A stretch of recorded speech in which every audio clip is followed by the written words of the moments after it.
the true secret of love. Welcome back to the podcast, friends. Today we're diving into something powerful, maybe even a little uncomfortable, the real secret of love. Not the Hollywood version, not the transactional kind, but the love that transforms.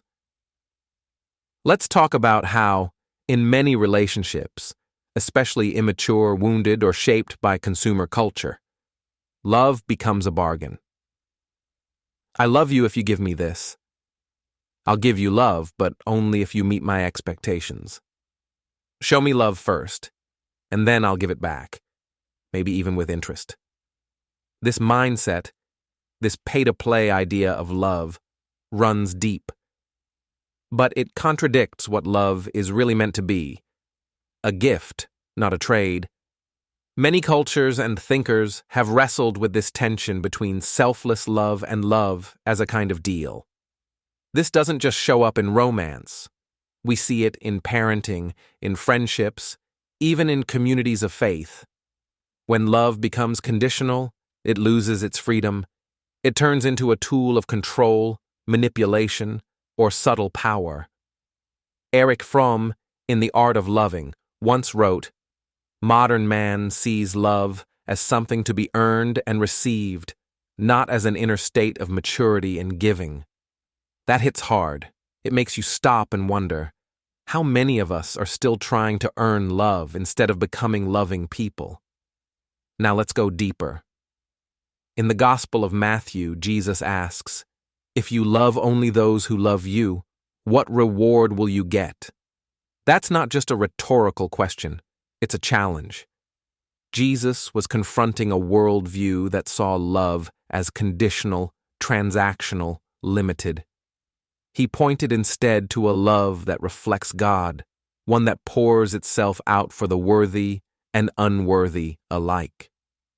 Not because it's smart or profitable, but because it's healing, holy, and transformative. Paul, in 1 Corinthians 13, gives us that poetic list of what love is and isn't. Not envious, not selfish, not easily angered. This is agape love. Love without calculation. Love is a decision, not a deal. Here's the thing. Most of us didn't grow up with that kind of love. We learned sometimes painfully early that love had to be earned. Through our looks, our grades, our obedience, our success. And we carry that belief into adulthood, often without realizing it. We try to buy love with loyalty, with achievement, with emotional performance. But love that demands payment? That's not love. It's a contract. And yes, contracts have their place in life, but they're not what our souls are built for. Deep down, we long for something purer, something freer. Still, let's be honest. Loving freely is risky, terrifying even. Because there's always that voice in the back of our minds. What if I get nothing in return? Even those who do love unconditionally often feel sadness, fatigue, the quiet ache of giving without recognition, without gratitude. Jesus turns all that upside down. For him, the reward of love isn't praise, or security, or comfort. It's transformation. It's becoming more like God. It's not about winning something. It's about being changed. Some might argue, hey, if a sinner loves someone who loves them, isn't that still a kind of love? And maybe on the surface it is. But often that's not real love. It's loving yourself through another person. And when that reflection fades, or the return on investment weakens, that so-called love often disappears just as fast. Even within Christian communities, love can become a kind of calculation.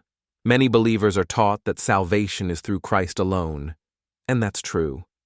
But sometimes that truth gets twisted. It becomes a reason not to engage in the hard work of loving others, of forgiving, of sacrificing. Why bother? Jesus fulfilled the law for me, and when that mindset sets in, Christians end up doing what everyone else does, trying to buy love to make a good deal. You scratch my back, I'll scratch yours. Jesus asks, what reward will you get?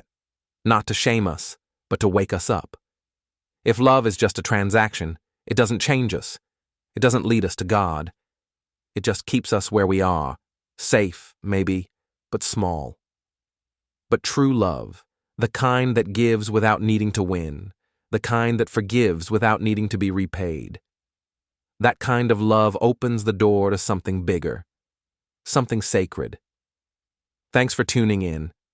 If this stirred something in you, sit with it. Let it challenge you, let it soften you, because love isn't a transaction. It's the beginning of everything worth becoming. We'll see you next time.